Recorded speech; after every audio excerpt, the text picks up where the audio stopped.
Assalamualaikum warahmatullahi wabarakatuh. Apa kabar? Perkenalkan, nama saya Robiansa. Saya guru dari SMK Negeri 1 Kabupaten Tangerang. Kali ini saya akan menampilkan hasil dari latihan mandiri yang telah saya lakukan pada seri Guru Belajar, kegiatan motivasi dan Merdeka Belajar. Hal baru yang telah saya pelajari pada seri Guru Belajar, Motivasi dan Merdeka Belajar. Untuk kali ini saya banyak memperoleh pencerahan dari seperti yang kita lihat ya, dari Pak Budi Setiawan ya, di mana beliau memaparkan beberapa hal terkait bagaimana memotivasi semangat guru dalam mengajar. Kemudian bagaimana memotivasi peserta didik untuk tetap semangat dalam belajar. Pada bagian lembar 1, bagaimana lembar tersebut memandu saya untuk melatih dalam memotivasi.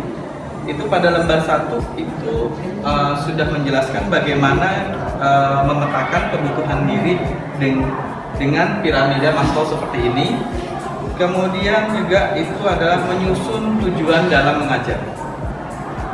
Kemudian setelah itu semua kita lakukan, kemudian kita menyusun suatu strategi umpan balik untuk berkelanjutan. Tips dalam mengajar dan mengelola motivasi pada Merdeka Belajar. Yang pertama, kita harus komitmen pada tujuan, di mana kita sudah setting goal akan tujuan dalam pembelajaran yang berorientasi pada peserta didik tentunya. Kemudian melakukan refleksi berkala. Refleksi kita lakukan dua sisi. Yang pertama adalah refleksi kita sebagai para pendidik dan pengajar, bagaimana pola ajar yang telah kita terapkan dalam komitmen di awal, apakah sudah sesuai dan mencapai target yang sudah kita tentukan.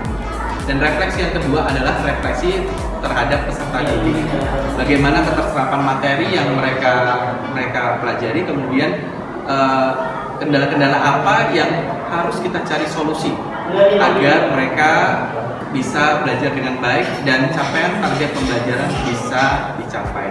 Kemudian selanjutnya adalah mandiri pada cara. Jadi pada Merdeka Belajar ini kita diminta untuk mandiri pada cara, itu maksudnya adalah bagaimana kita menentukan pola sikap, pola didik, pola asuh kita terhadap peserta didik kita. Jadi tidak mengacu pada satu teorema tertentu yang mengacu pada pendidikan. Jadi kita dipersilahkan dengan kondisi psikologis dari para peserta didik untuk menentukan sistem atau teknis cara mengajar kita yang baik. Demikian seri Semangat Guru 2 yang saya pelajari, motivasi dan Merdeka Belajar. Nah, kita sebagai pendidik dan pengajar, mari kawan-kawan semua, para pendidik dan pengajar seantero negeri Indonesia tercinta ini bisa menerapkan bagaimana memotivasi diri secara pribadi untuk tetap bersemangat dalam mengajar dan mendidik. Kemudian bagaimana kita menyemangati para peserta didik kita dengan kondisi situasi yang ada, sehingga capaian pembelajaran dapat tercapai serta mengedukasi dengan baik para peserta didik kita. Akhir kata saya ucapkan wassalamualaikum warahmatullahi wabarakatuh. Robiansa, seri Guru Belajar, Motivasi Belajar dalam Merdeka Belajar. Terima kasih.